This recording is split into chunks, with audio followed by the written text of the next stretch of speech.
Hello, everyone. Can you believe it? Tonight is our 17th meeting. That is pretty amazing. Give yourselves a round of applause for being here. 17. Hey, glad you guys are here, and I'm excited for the 17th message from Pastor Rick. He's doing such a great job. Hey, tomorrow we have our 18th and 19th meeting. Just a reminder, our 18th, the next one, is going to be happening during our church service starting at 11 a.m. tomorrow morning in our sanctuary. So we just want to remind you, we'd hope to see you there. That'd be great. And you really want to come, not just for the presentation, but there's going to be a baptism tomorrow morning. So pretty exciting. So it's going to be great.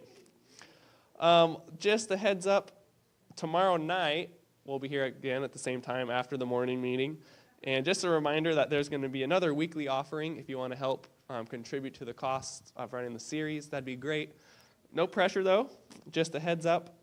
I forgot to mention, after the 11 o'clock service, church service, we're going to have a fellowship meal in here for lunch. So it's going to be great. We're going to be fed spiritually and physically food. So it's going to be good. Good stuff. All right. Well, hey, we have one DVD giveaway tonight. And that is Vera. Vera, here she is right there. And we will find them. They are hiding. They're in the office. Okay, I'll run and grab them. They're not hiding. I know where they are. Okay, I can get them for you, Vera. And now, I mentioned very on early that if you made 14 appearances, you would get a cookbook. And our cookbooks are these are vegetarian cookbooks, and we have a long list. And this is what we're going to do. If you are a couple and you've been here for 14, I'm going to ask that you guys just take one cookbook for yourselves. I don't know why you need two. Does that make sense? We'll just keep one. Because they're so delicious. Yes. But we want to make sure everyone can grab one. So, hey, our first couple, Cherie and Robert, they get a cookbook. We'll bring them to you. Do you just want to take a handful at a time, Harvey? Thanks. You are awesome. Next one is, oh man, I know I'm going to mispronounce this, Sharon. Sharon Gipe. I thought I had it right. I should have committed. I was going to say that. Should have committed. Sharon Gipe. And Nadine, sitting next to her, Nadine. Arlene, I'm sorry. Is Nadine here? Is Nadine here as well? Nadine Hayes. All right. Arlene is on the list as well. We have a Jim Miller in the back there. As well as Daryl McDaniel, who's also right behind him, or right behind you, Arby. Wow. Glenn Morehouse. There we go. He's also the one being baptized tomorrow. Yeah, we're excited for that. Lisa Taylor. Angela Wesson. Right here.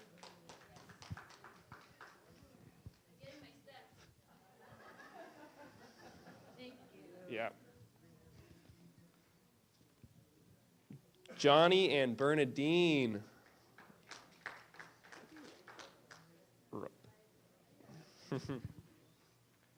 And Robert and Susan Larson up here in the front. Dorita and Ralph.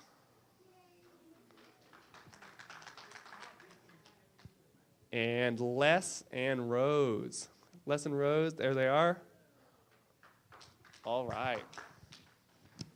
And that is it for now. Tomorrow night, there may be more. But hey, we're so glad you guys are here. Arvie, thanks for passing them out. I'm going to hand you the mic for the health talk. There you go. Hi. Evening, everybody. Okay, so today we're going to talk about air. When I was studying this, I changed a little bit at home, and we'll find out what it is we incorporated in our lifestyle to live up to this. So see, how much air do we inhale every minute? Every minute we inhale 8 quarts of air. So then 1 quart is 32 ounces. That's how much air on average we do inhale. And what is the main function of the lung? Well, we all know air exchange, right? Gas exchange. Our body, when we inhale, gets the oxygen, puts it in the blood, distributes it all over the body, and then the tissues get that nutrition and the oxygen. And then it goes back to the lung to do it all over again without doing anything, just by average heart rate. Your blood cell travels your entire body 3 times. So if you exercise, you move more, you breathe deep, your body is more efficient in doing its work of cleaning up and air exchanging in a way. So each minute, 5 quarts of blood pass through the lungs, releasing carbon dioxide and absorbing oxygen. It's a beautiful exchange. Sorry, I was doing the antenna. When I was in med school, my favorite subject was physiology. I really delved into that book so deep. It's amazing. What happens in a poorly ventilated room? 30 quarts of carbon dioxide every hour is produced by each person. And if an animal, I tell this to patients, we put it inside, a box with no ventilation, it's not going to be healthy. And yet that's what we do to our homes. The buildup of carbon dioxide makes us feel tired, sleepy, and mentally dull. I'm going to switch to childhood asthma because you might have your children's children or your children. This is the prevalence of childhood asthma. This is how common it is. It increased by 45% in the past decade. It affects 15 million people, 1/3 under the age of 18. And it's the most common chronic illness of childhood. It's the most common illness that people suffer in childhood. And sometimes I still see them in adulthood. And what's the leading cause of asthma in the U.S.? Dust mites and cats in the suburbs and cockroaches in the urban areas. The lecturer, Dr. Nedley, said, if you see a cockroach, outside, that's the one who's mentally ill because he didn't hide. And then there's 100 of them hiding. And then, of course, their feces releases toxins in the air. So if you're in the urban area, which we're not, and cats is one cause too. So I'm going to switch because we're talking about air. We're talking about personal pollution. How much deaths do smoking cause?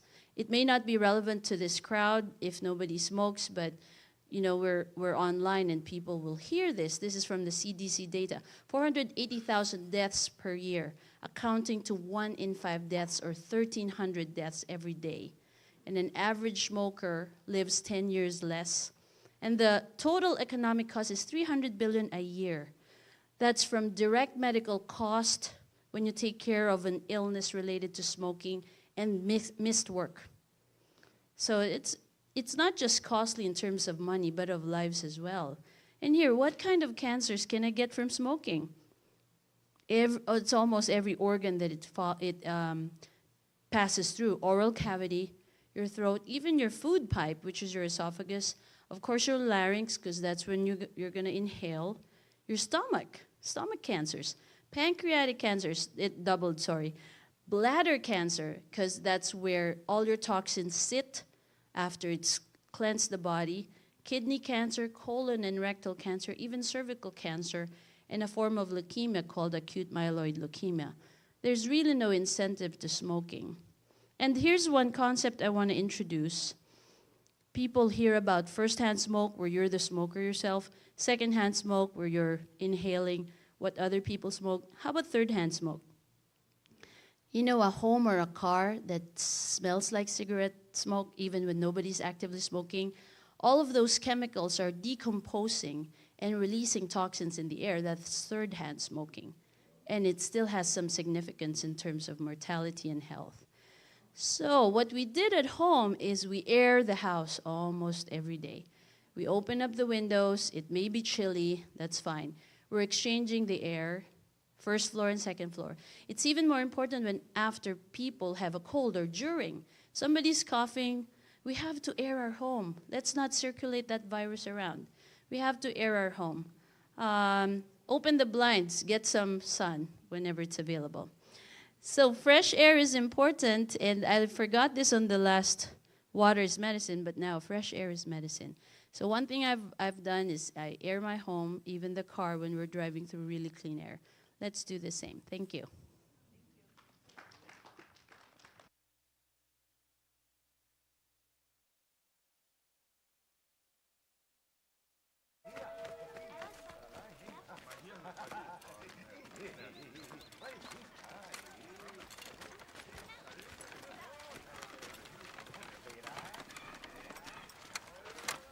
As Jesus was walking along, he saw a man who had been born blind.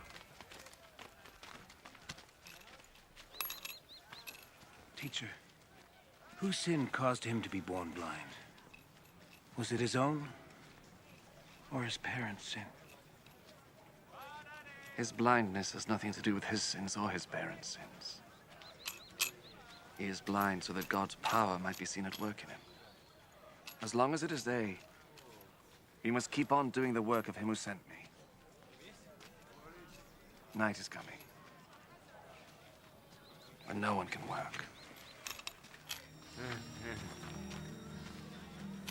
While I am in the world, I am the light for the world.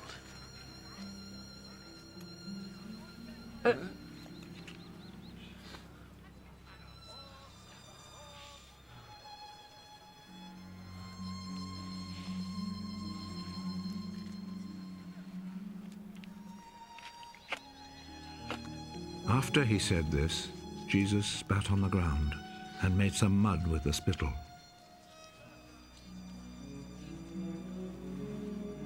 He rubbed the mud on the man's eyes.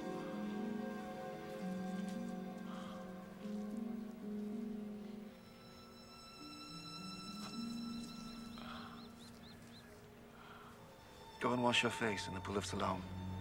This name means sent.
So the man went, washed his face, and came back, seeing.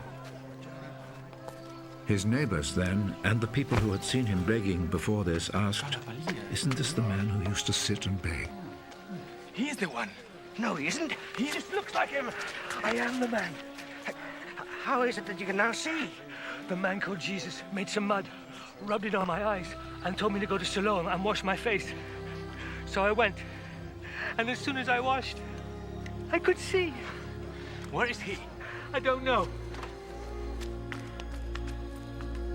Then they took to the Pharisees the man who had been blind. The day that Jesus made the mud and cured him of his blindness was a Sabbath.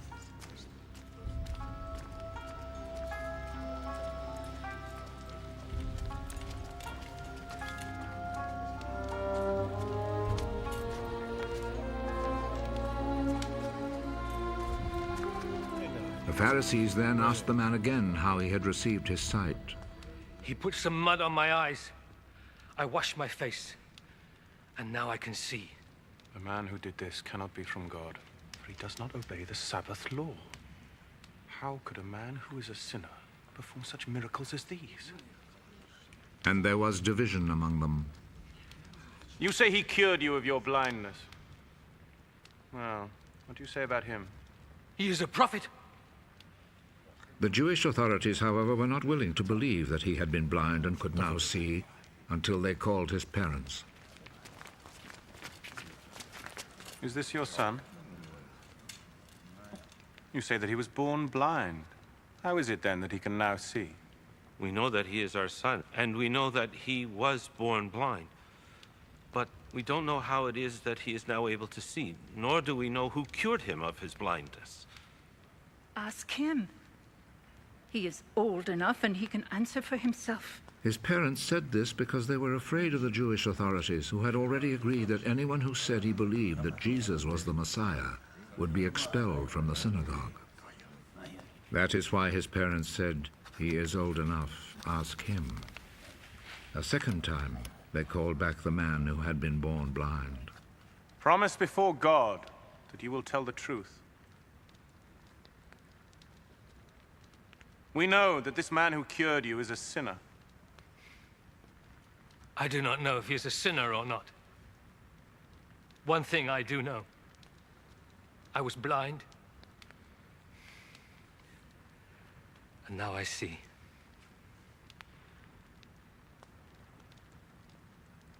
What did he do to you? How did he cure you of your blindness? I have already told you, and you would not listen. Why do you want to hear it again? Maybe you too would like to be his disciples. They insulted him and said, You are that fellow's disciple. But we are Moses' disciples. We know that God spoke to Moses. As for that fellow, however, we do not even know where he comes from. What a strange thing that is. You do not know where he comes from, but he cured me of my blindness. We know that God does not listen to sinners. He does listen to people who respect him and do what he wants them to do. Since the beginning of the world, nobody has ever heard of anyone giving sight to a person born blind. Unless this man came from God, he would not be able to do a thing. You were born and brought up in sin! And you are trying to teach us. and they expelled him from the synagogue.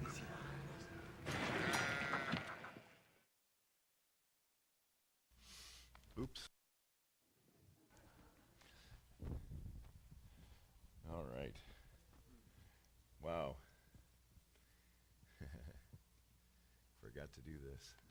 I was too entranced with the movie. It's a good one. It's a good one. You know, I've often thought about, that God formed the man from the dust of the earth, and Jesus putting the mud on his eyes, giving him sight. He was born blind. Just, maybe a coincidence. Yeah. Yeah. That's good. Yeah. Well, hey, we got one question for you, Rick. Okay. And this is the question. Was Mary a surrogate mother for Jesus, or is she his actual mother? Do they have the same DNA? Okay. Well, Jesus was born of a virgin, so we know that Mary physically gave birth to Jesus. So Joseph would have been a surrogate father, but Mary was the actual mother. Now, the human process of being conceived is we have 46 chromosomes, and when 23 of the males mix with the 23 of the females makes the 46, and it's a unique combination. That's how conception takes place. That's the first cell that forms. But as to whether the Holy Spirit conceived in her that first cell as a complete cell, or whether it put the two parts together, how that worked, Sure. That'll be a question we can ask God. Yeah. But There we go. but when the angel came to Joseph in the dream, he said, "What is conceived in her is of the Holy Spirit." So we do know that there was a divine origin to Jesus in the womb of Mary, and Yeah, and there's that old debate: was Jesus born with our nature, our fallen human nature? So that's been an age-long discussion. But as for his conception, the Holy Spirit conceived that child, and whether it was with Mary's egg and then added that other part to make the first cell, we don't know. Hey, I like the honest answer. That's good. Thank you, Ray. All right. Well, let's start with a word of prayer. It's hard to believe this is the second last night. Wow, what a journey we've been on. Abba, Father, I want to thank you for the message of tonight. I pray that the Holy Spirit would once again carry it forward.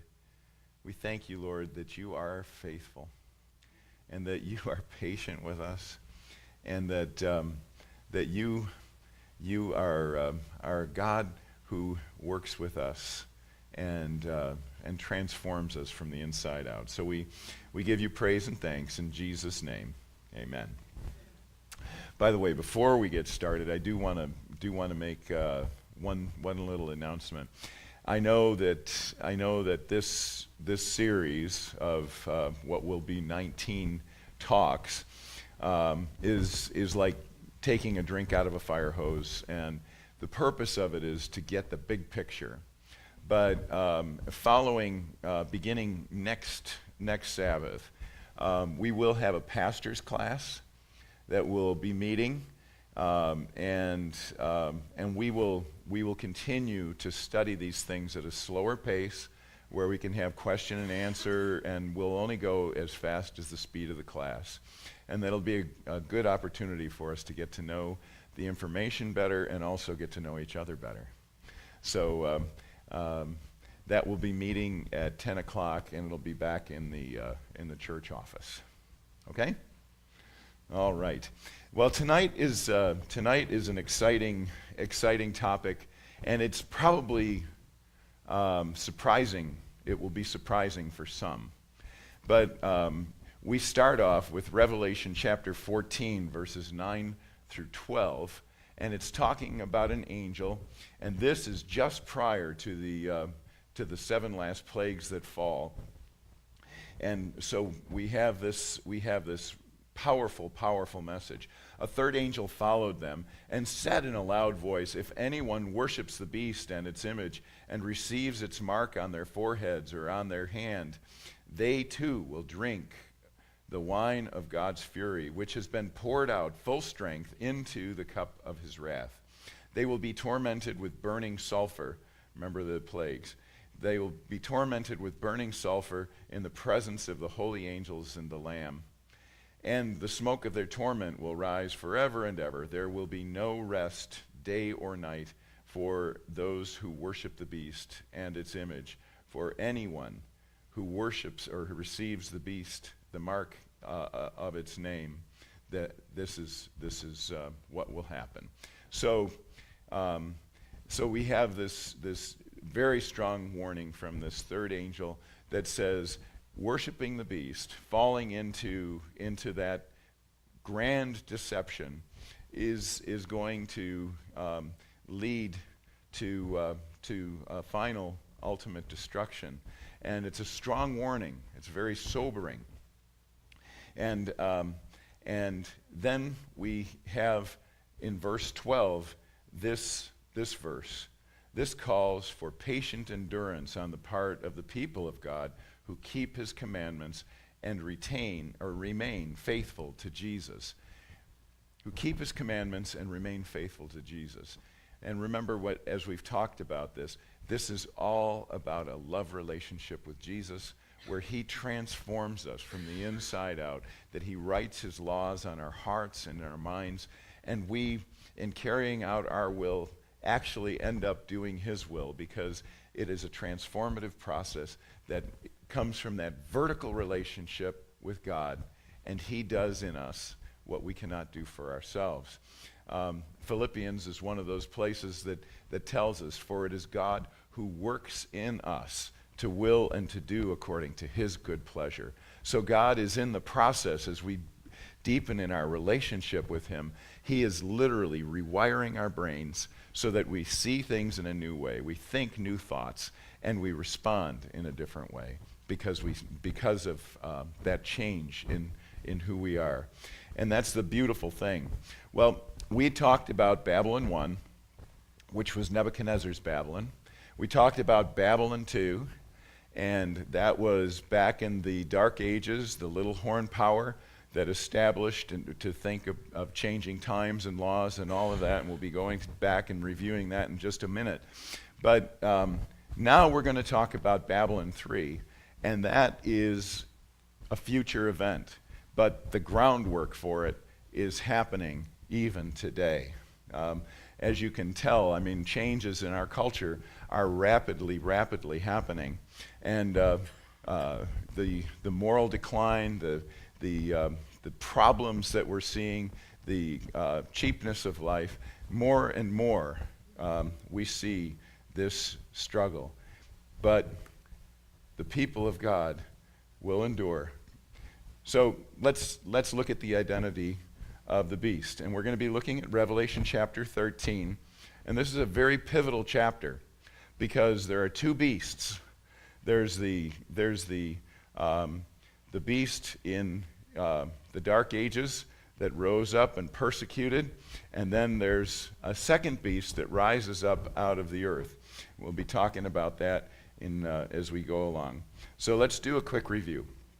First of all, it is a religious power that receives worship. And that verse is Revelation 13, verse 4. People worship the dragon because he was given authority to the beast. He had given authority to the beast. And they also worshiped the beast and asked, who is like the beast? Who can wage war against it? So this very imposing power that is overwhelming and demands a lot of attention because of its power. But the church in its apostasy during the Dark Ages was indeed a religious power. The second point is it is a blasphemous power.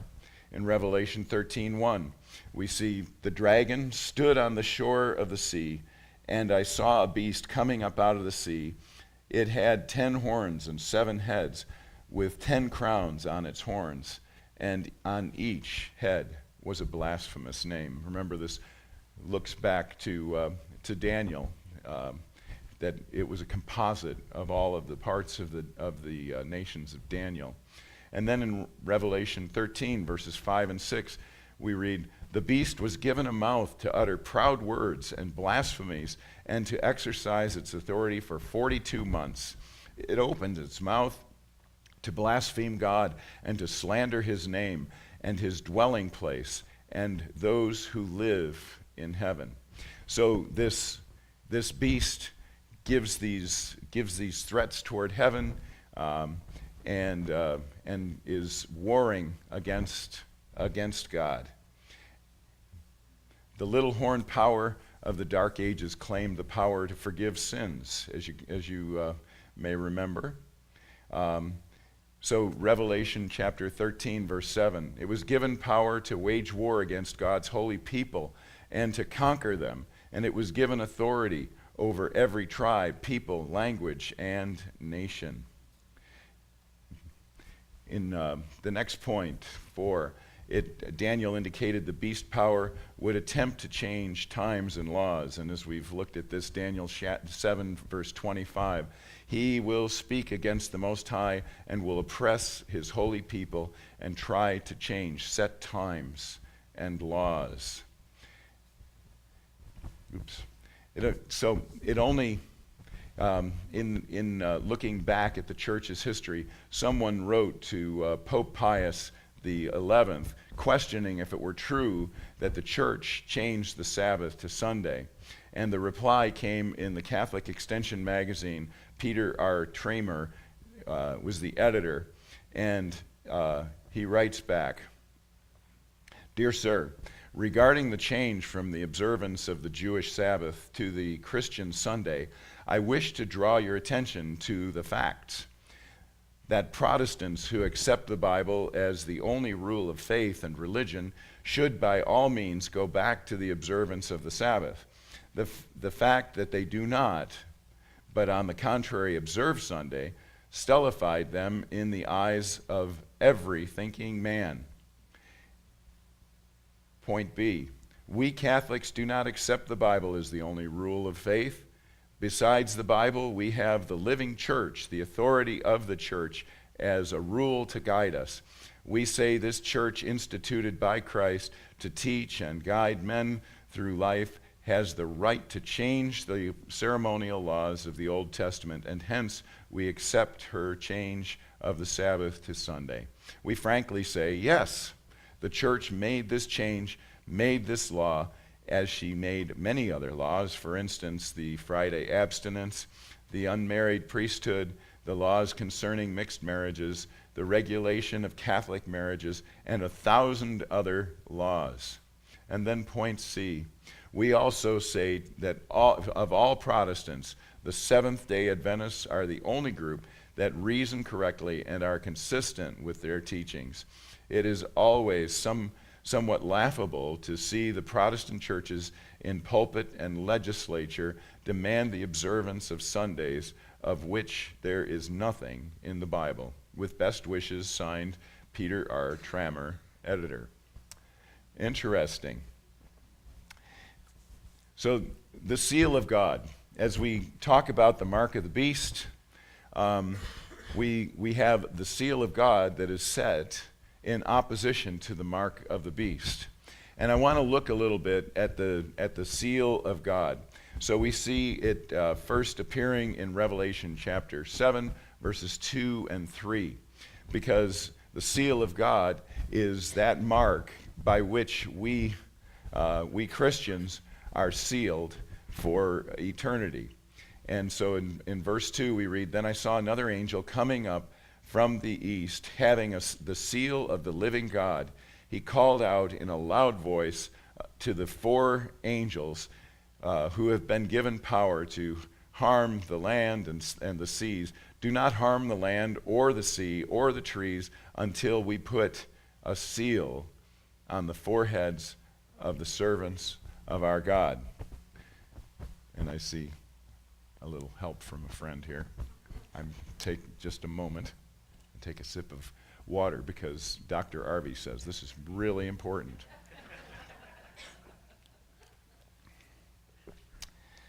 All right. Also, we then see in Hebrews chapter 8, verse 10, "This is the covenant I will establish with the people of Israel. After that time, declares the Lord, I will put my laws in their minds and write them on their hearts. I will be their God, and they will be my people." So the logical place to discover the seal of God would be in the law of the Ten Commandments. Now, this is very interesting. I have added a highlight in this passage so that you might see just what happens here. And in the days of Israel, there were different kinds of covenants, but the suzerainty covenant was by a master or ruler or landowner, and that covenant had to have his name, his authority, and his territory. Well, as we read in Exodus chapter 20, verses 8 through 11, the Sabbath command, it says, "Remember the Sabbath day by keeping it holy. 6 days you shall labor and do all your work, but the seventh day is the Sabbath to the Lord your God. On it you shall not do any work, neither you nor your son nor your daughter, nor your male servant, nor your female servant, nor your animals, nor any foreigner residing in your towns. For in 6 days the Lord made the heavens and the earth, the sea, and all that is in them, but he rested on the seventh day. Therefore, the Lord blessed the Sabbath day and made it holy." So, the name is the Lord God is his name. His authority is he made the heavens and the earth, and his territory are the heavens and the earth. So he's the creator, and this is God's seal. The Lord your God, title is that he's the creator, and his territory is heaven and earth. So here we see this interesting seal, and God gives us the seal right in this commandment, the Sabbath commandment. And so we are sealed in this. Now again, as we said right from the beginning, the Sabbath, keeping the Sabbath is not what saves us. Jesus Christ saves us. Our relationship with him saves us. But the Sabbath is given as a sign between us and God, and it enriches our relationship. Remember that vertical connection with God that deepens our love and trust for him, because the Sabbath is all about relationships. It overflows in that love that he puts into us so that we then in turn reach out to others. The cross is right there.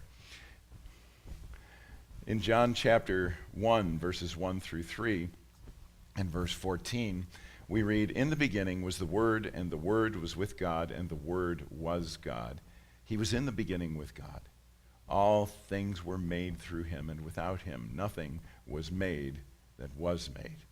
And the Word became flesh and dwelt among us, and we beheld his glory, the glory as of the only begotten of the Father, full of grace and truth.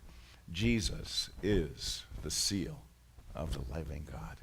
Jesus is the one who created all things. Jesus is the seal when we have the faith of Jesus and the testimony of his.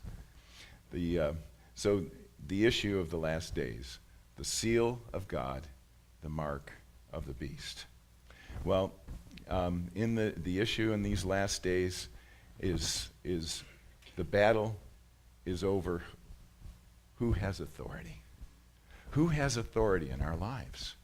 We as Christians, we would say that we follow Jesus, that we will believe and trust in him in the moment, that no matter what's going on in the world, no matter what the majority may say, we follow Jesus, right? We know his word, we follow him, we learn of him. So the battle is over who gets our loyalty. And there are a lot of deceptions in this world. But God asks us to choose between the seal of God and his Sabbath and the mark of the beast and its Sabbath. So typically when Rome and Protestants quote the commandment, they only quote the first part, remember the Sabbath day to keep it holy, and then they assign their own day to it. Revelation 13, then now we have the first beast that rose up out of the sea. Here we go now to the second beast that comes up. In Revelation 13, verses 10 through 12, we read, "He who leads into captivity shall go into captivity, and he who kills with the sword must be killed with the sword. Here is the patience and the faith of the saints." Verse 11, "Then I saw another beast coming up out of the earth, and he had 2 horns like a lamb and spoke like a dragon. And he exercises all the authority of the first beast in his presence and causes the earth and those who dwell in it to worship the first beast, whose deadly wound was healed." Well, let's look at these identifying marks. First of all, he arises as the first beast is taken captive. Remember the deadly wound that happened. He rises out of the earth, unlike the first beast that rises out of the waters. And you remember that it says peoples, multitudes, nations, and tongues are the waters. And we'll look at that in just a second. But it's a lamb-like beast. It's not ferocious. And yet it speaks like a dragon. And it forces people to worship the first beast. He does it after the healing of the deadly wound. So let's take a look at some of these things, because the second beast, as we look at these points, the second beast is easy to identify. It arises as the first beast goes into captivity. You remember in a previous talk, we talked about General Berthier given orders from Napoleon to go cross over the Alps into Italy and take the Pope captive. He brought him back to France, and he died in captivity. So it would be a power that is rising up around the time of 1798 when that deadly wound goes. It arises out of the earth or the wilderness as opposed to rising out of the sea. So we would expect this nation that's rising at the time of the deadly wound that the Pope receives, the papacy, we would expect that this nation would be rising up in a wilderness area where there is scarce population. In Revelation chapter 17, verse 5, we read, sorry about that. Revelation 7, no, I'm getting ahead of myself. All right. Revelation 17, verse 5, then he said to me, oh, now I'm really getting ahead of myself. Okay. So, out of the wilderness, there's only one power emerging in that time, a nation conceived in liberty and dedicated to the proposition that all men are created equal. Out of the wilderness of the new world rises this lamb-like beast, and an artist's rendition would talk about the American bison. But it has two horns. And we want to look at some of those characteristics. In verse 12, and he exercises all the authority of the first beast in his presence and causes the earth and those who dwell in it to worship the first beast whose deadly wound is healed. So there's a couple of things happening. It's got two horns, no crowns. The first thing is it's a government of the people, by the people, and for the people. No kingly power, so there's no crown on that. The second horn it does not have a state religion. It has freedom of religion. So no crown or head of the church in that country. But this power then begins to speak like a dragon and turns worship to the first beast. And we will see a few things that are underway right now. This would happen around the healing or the restoration of that political power of the first beast, that the deadly wound would be healed. Here's something that's really interesting. As David Kurtzer suggests in The Pope and Mussolini, the secret history of Pope Pius the XI and the rise of fascism in Europe, this from Random House, the reapproachment between the Italian dictator and the Pope was ushered in with the 1929 Lateran Accords, which ended decades of hostility between the Italian government and the Vatican. Mussolini depended on the Vatican to ensure Catholic support for his regime, while the Pope counted on the government to help him restore the power of the Church, which had been whittled down after the unification of Italy. So Mussolini, during his fascist regime, as the Third Reich in Germany was rising up and Mussolini was in power, actually restored sovereignty to the Vatican City and solidified power in the church again. Now, here's something interesting. Whenever a pope passes away, do you notice that all these world governments come together? The leaders come for that. Do you see that with any other religion in the world? And here's a very interesting point. Ronald Reagan did this. The ambassador of the United States to the Holy See is the official representative of the United States of America to the Holy See.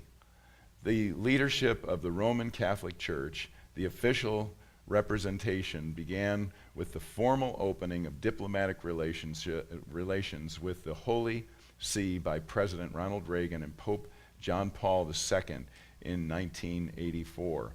What other world religion has an ambassador going to the leader? Only the Roman Catholic Church has this. The passage indicates that this lamb-like beast will begin to impose worship that is established by the dragon beast whose deadly wound was healed. And ultimately, it will be the enforcer of the mark of the beast. Hard to believe that this nation, conceived in liberty and dedicated to the proposition that all men are created equal, that there's a love for personal freedoms, that religious freedom is a guaranteed in the Bill of Rights, that it would begin to make a league and a commitment to this beast power from the Dark Ages and the things that took place in that time. Revelation 13:12 says, "It exercised all the authority of the first beast on its behalf, and made the earth and its inhabitants worship the first beast, whose fatal wound had been healed." And then in Revelation chapter 13, verses 13 and 14, we read, "And it performed great signs, even causing fire to come down from heaven to the earth in full view of the people. Because of the signs it was given power to perform on behalf of the first beast, it deceived the inhabitants of the earth. It ordered them to set up an image in honor of the beast who was wounded." Now think about what happened in Daniel chapter 3 when we saw this image. Remember, we said that this would be a future event, that the image would be set up again, that Nebuchadnezzar set up the solid image of gold, 90 feet tall, 10 feet wide, and all were required to worship that image. Well, there's another image that is coming in the future that has that parallel. And there are going to be great signs and wonders. So these things are not happening, but the groundwork is being set up. And bringing fire down from heaven is a great counterfeit of Elijah when the people had fallen away to worshiping Baal and the pagan beliefs of that area. Elijah set up 2 altars, and God brought fire down and consumed that sacrifice. A beautiful story. So there are going to be very convincing miracles to deceive people. What does this tell us? It tells us that we must be grounded in God's Word. If we are not grounded in God's Word, it's not about me being up front telling you everything that you need to believe. Because you need to have a personal experience with God. You need to have a personal relationship with Jesus by studying His Word and learning more about Him. We need to be people of the Word, grounded in that faith that we know and see through the deceptions, because we know the truth. As Jesus said, "You shall know the truth, and the truth will set you free." Today in our land, there is a great illiteracy about the Bible, and it's setting up just a tremendous situation where deception will take well-intentioned people and lead them off into a very bad way. And that's one of the reasons that we need to have these kind of meetings where we begin to share God's Word and prepare people so that they know the truth for the future. That's something that is very, very important. Listen to what George Barna said.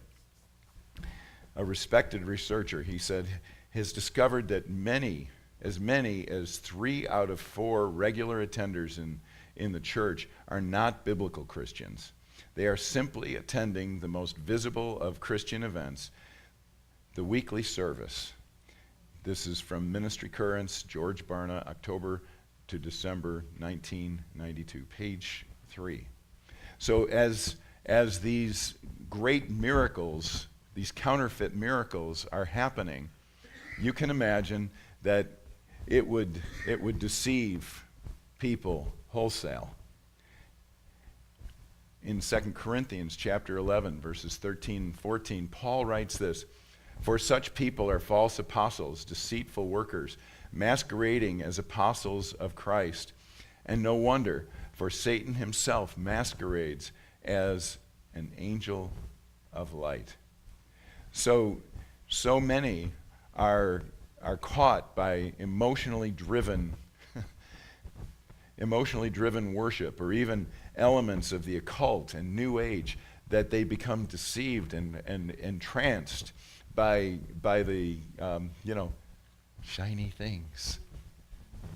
In Revelation chapter 13, verses 15 through 17, now we read, "The second beast was given power to give breath to the image of the first beast, so that the image could speak and cause all who refused to worship the image to be killed. It also forced people, great and small, rich and poor, free and slave, to receive a mark on their right hands or on their foreheads, so that they could not buy or sell unless they had the mark, which is the name of the beast or the number of its name."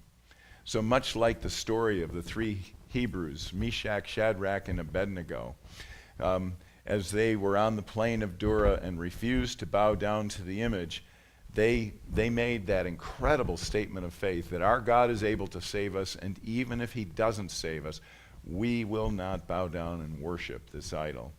So it's an interesting thing that happens. These are Satan's tactics. The first thing he does is he tries to make a coercion, and when you don't, first he tries to get us to believe his lies, and if we believe them, then he's accomplished his purpose. But if we don't believe the lies, then he begins to put penalties and hardships and laws that would impose us to comply to what he wants to do. So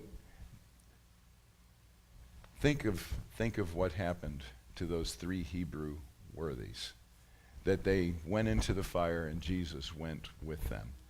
There will be very strong impositions to try to get us to believe. Now, one of the things that's interesting, do you remember where the seal of God goes? On the forehead. Does it go on the hand at all? No. The seal of God is only on the forehead. Now, in the frontal cortex of the brain, the frontal lobes,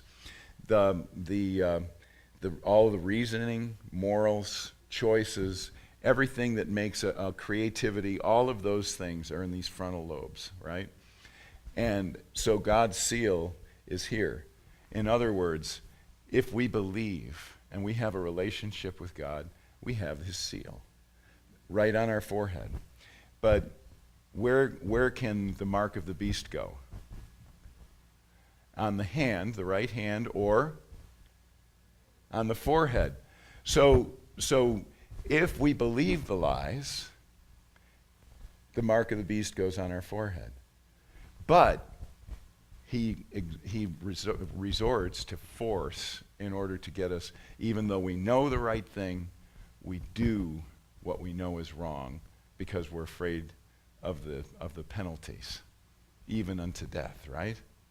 So these are the techniques of our adversary, the devil. Now, Matthew chapter 24, verse 24, Jesus warned as well. He says, "For false messiahs and false prophets will appear and perform great signs and wonders to deceive, if it were possible, even the very elect." Only those who are deeply grounded in a relationship with Jesus. And you know, it's not what church we belong to, friends. It's who we belong to. It's who we belong to. The name of our church isn't going to save us. It's important to belong to fellow believers who have these grounded beliefs. But Ultimately, it's a one-on-one with Jesus. Only those who are grounded in his word. Friends, I cannot tell you how important it is in these days, in this age where the deceptions are going to become increasingly impressive. We need to know Jesus and his word. In Revelation 14:12, we read this. This calls for patient endurance on the part of the people of God who keep his commands and remain faithful to Jesus. As we look at this seal on the forehead, that relationship with Jesus, that powerful saving relationship with Jesus,